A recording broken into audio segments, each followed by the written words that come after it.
House Administration Committee is being briefed this morning on increased violence in D.C. by the House Sergeant at Arms and Capitol Police. It comes as some people in the nation's capital are fearing for their safety and are questioning the city's commitment to security after seeing a sharp rise in brazen crimes over the past year. The Washington Post cites several reports of homicides, random shootings, and carjackings by armed teenagers that have left much of the city on edge. So Daniel Webster joins us now to talk a little bit more about this, to make sense of these rising numbers. He's a distinguished research scholar at Johns Hopkins Center for Gun Violence Solutions. Thanks for joining us. Officials are reporting violent crimes in neighborhoods typically considered safe in D.C. What's driving the surge across the nation's capital?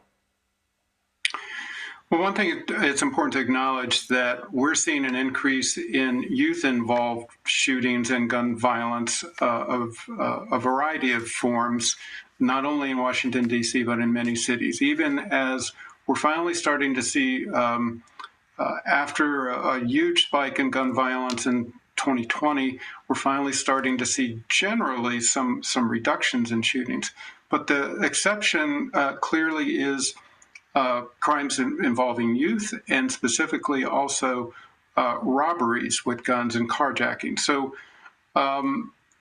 these are, I think we're still trying to sort out exactly what is driving this, but certainly we know that there's an increase in the availability of firearms to youth. And many of the systems that, are relevant to youth and to schools and other sorts of things have been disrupted since the pandemic.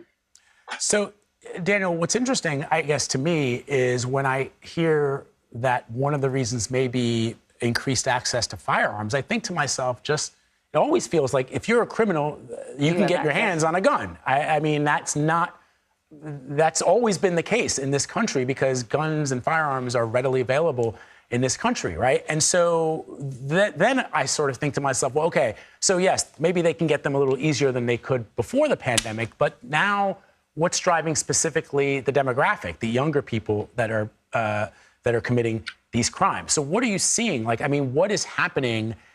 Could it be that district attorneys are prosecuting less? I'm trying to get an understanding of why we're seeing this spike. Sure. First of all, I just want to push back a little bit on the general assumption that criminals have always been able to get guns. I've been studying gun violence and policy solutions to it for 30 years, and we clearly see that certain policies do indeed make guns less available for criminal use, and we see less gun violence as a result. In response to what's going on now that may make firearms more available, we have a few troubling trends. Most importantly, I think, is a very rapid increase in the use of privately made firearms. Sometimes they're referred to as ghost guns. Right. These have particularly been used by underage youth who can't legally purchase firearms.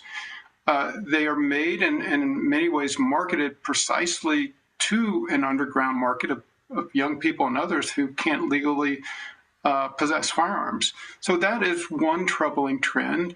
We also saw the huge increase in gun purchasing in recent years, as well as in gun carrying by civilians. This makes guns available because people leave them in their motor vehicles and in other places. So we've seen a big increase in thefts of firearms. So there's a variety of mechanisms now going on that make firearms far more available than they used to be.